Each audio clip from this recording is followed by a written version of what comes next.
Oke. Bapak dan Ibu, kita lihat ada gereja satu lagi yang berkubah dan di puncaknya ada salib. Ini buktinya ya. Gereja ini jauh lebih mudah dibandingkan dengan dua gereja yang akan dikunjungi kita hari ini. Tapi ini ada kubahnya, di bawah kubah ada jendela-jendela seperti apa yang dijelaskan saya kemarin di Sharm el-Sheikh. Kita sekarang mau mengunjungi gereja gantung. Kenapa orang mengatakan gereja gantung? Apakah karena digantung? Tidak. Tapi lihat, di depan kita ada beberapa tembok dari sebuah benteng tua, benteng perang. Ketika benteng perang itu tidak dipakai lagi, maka insinyur Koptik mau membangun satu gereja cukup tinggi dan besar supaya bisa dilihat oleh semua orang dari jauh juga. Mereka memakai tembok-tembok yang kita lihat ini sebagai fondasi buat gereja. Jadi gereja ini ternyata tidak ada fondasi seperti semua gedung lainnya. Tapi fondasinya adalah apa? Tembok-tembok yang kita lihat. Mereka, insinyur Koptik, menyusun banyak kayu di atasnya. Tembok-tembok itu seperti pilar-pilarnya. Mereka menyusun kayu di atasnya dan mereka membangun gereja di atas kayu tersebut. Itu sebabnya kenapa kita mengatakan gereja gantung. Bukan karena digantung.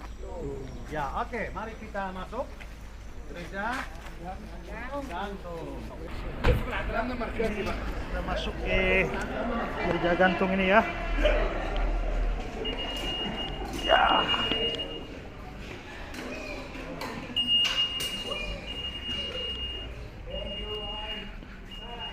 Itu loh, kita lihat gerejanya ya, berdiri di atas tembok benteng tadi. Ini ada banyak gambar di sini.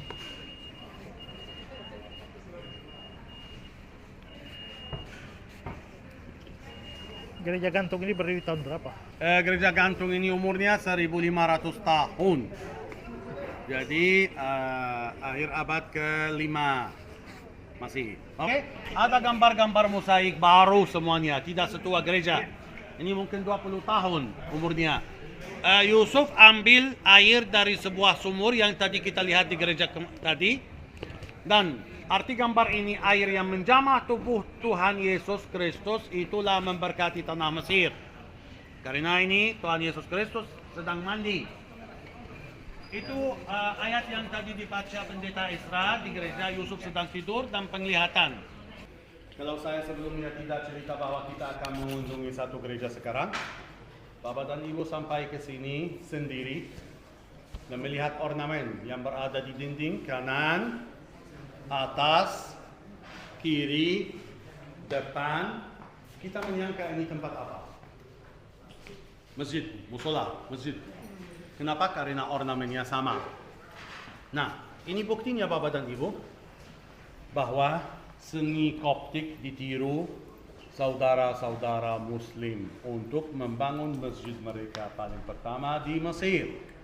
Dan pembangunan masjid di seluruh dunia itu ditiru, tapi asal usulnya seni Koptik murni, apa yang kita lihat sekarang.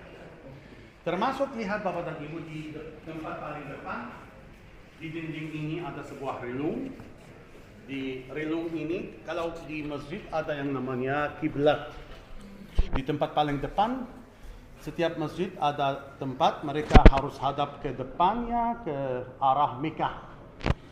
Jadi termasuk ide kiblat Bapak dan Ibu diambil dari gereja Koptik Mesir. Tapi bedanya apa ini? Ada satu salib kecil, satu besar di atas. Jadi, mari kita masuk ke dalam gereja, kita duduk dengan di belakang.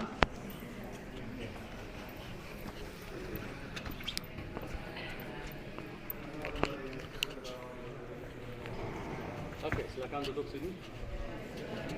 Silakan. Kiri dan kanan. Silakan maju duduk. خلي ده تتيب معاك يا عدول. Oke, Bapak dan Ibu, Kita sekarang duduk di gereja gantung.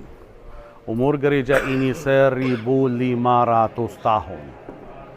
Di gereja ini juga masih ada lebih banyak simbol lagi. Saya mau memberi penjelasan tentang beberapa simbol dari itu. Mulai dengan bangku duduk Anda, ada pahatan apa? Kita lihat, ada ukiran apa? Ikan sama apa lagi? Anggur. Kita tahu Tuhan Yesus adalah pokok anggur yang benar dan kita semua ranting-ranting di dalamnya. Ikan, pertanyaanku sekarang, ikan hidup di mana? Apa yang terjadi saat ikan keluar dari air? Mati. Kita semua orang Kristen, umat Kristiani hidup dalam iman. Tanpa iman ada juga kematian rohani, Bapak dan Ibu. Apalagi kata ikan ini, kalau dalam bahasa Yunani, namanya ikhsas atau iksas. Yang terdiri dari 5 huruf, yaitu 5 huruf pertama dari 5 kata, yaitu Yesus, Ios, Kristus, Anak, Tuhan, Juru Selamat. Mari kita ulang. Yesus, Kristus, Anak, Tuhan, Juru Selamat. Jadi artinya pas sekali sebagai simbol untuk anak Tuhan. Apalagi gambar ikan. Pernah password atau kode orang Kristen pertama di dunia. Pada zaman abad kedua, abad ketiga Masehi, waktu semua orang Kristen seluruh dunia dikejar oleh para kaisar, maka ada password. Misalnya kalau pada zaman dahulu abad kedua, abad ketiga Masehi, saya mau tahu apakah Bapak ini seiman atau tidak. Saya tidak berani tanya. Tapi saya hanya menggambarkan setengah ikan. Apabila Bapak mengerti arti ini dan menggambarkan setengah ikan berikutnya jadi satu lengkap. Artinya dua-duanya ngerti password yang sama. Dua-duanya seiman. Begitu, jangan heran, saya sendiri sudah melihat di Indonesia ada mobil pribadi yang pasang stiker ikan. Saya ngerti itu, mungkin pasti orangnya Kristen dan tahu artinya ikan itu apa. Bapak dan Ibu, banyak simbol lainnya. Lihat, yang digantung di atas kayak bola kecil, itu. Di depan. Ada beberapa kayak bola warna krem, tapi itu bukan bola. Bapak dan Ibu, tadi kita lihat di piramida ada binatang unta. Oh, di Sinai binatang unta besar, gede, tinggi. Ada yang namanya burung unta. Burung unta itu kalau bahasa Inggris, ostrich. Burung unta itu juga besar, tinggi, gede. Ini telurnya begitu besar, asli. Tapi isinya dikeluarkan supaya tidak jadi busuk. Dan ini telur burung unta asli kosong. Kenapa? Ada telur burung unta asli kosong di dalam gereja Koptik Ortodoks. Bapak dan Ibu, ada ajaran sangat luar biasa sekali dari burung unta itu. Kita bisa cari di YouTube, bisa melihatnya. Kalau burung unta itu bertelur di satu tempat, misalnya di sini. Tapi mau mencari makanan, pasti lapar, mau mencari makanan di jauh tempat. Selalu dan selalu dia memandang telurnya begini. Dia mau menjamin aman.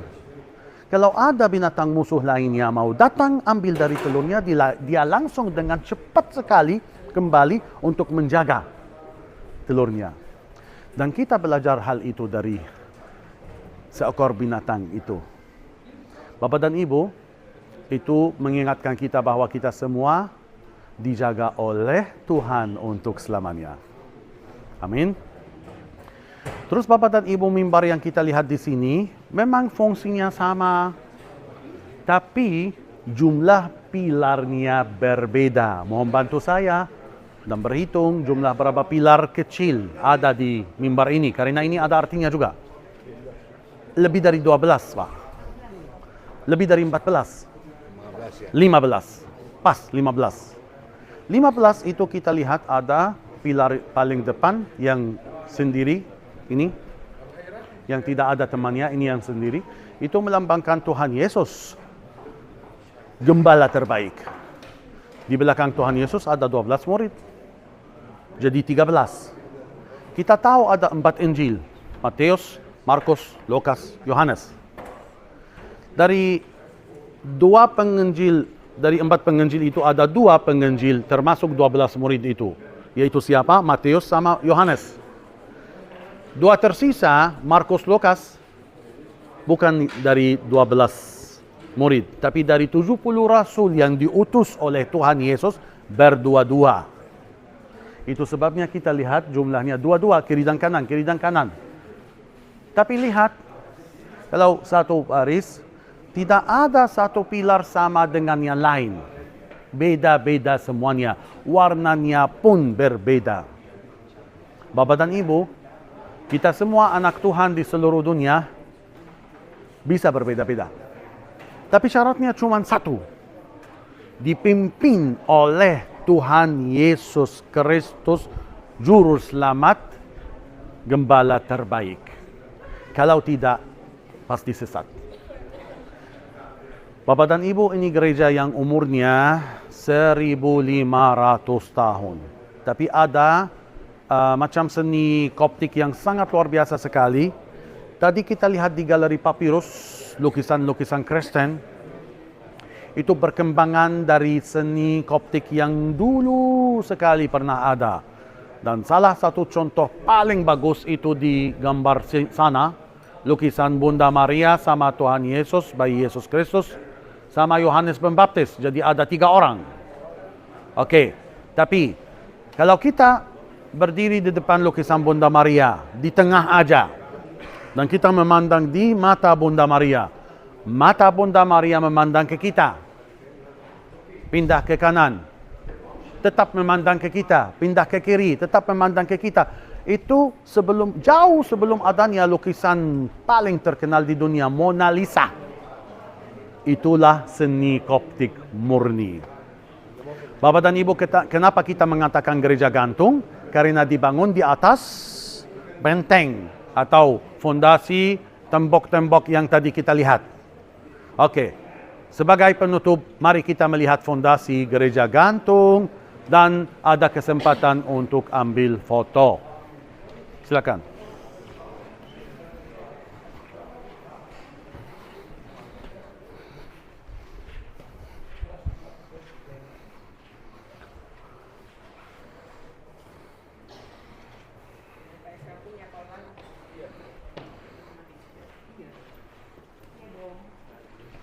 Silakan masuk.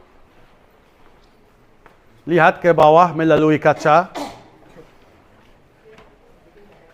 Lihat ke bawah Bapak Ibu melalui kaca. Itu fondasi gereja gantung. 13 meter dalam. 13 meter dalam. Kalau kita lihat ke bawah melalui kaca, ataupun melihat melalui jendela sebelah kanan yang terbuka, kita bisa lihat tembok-tembok gereja gantung.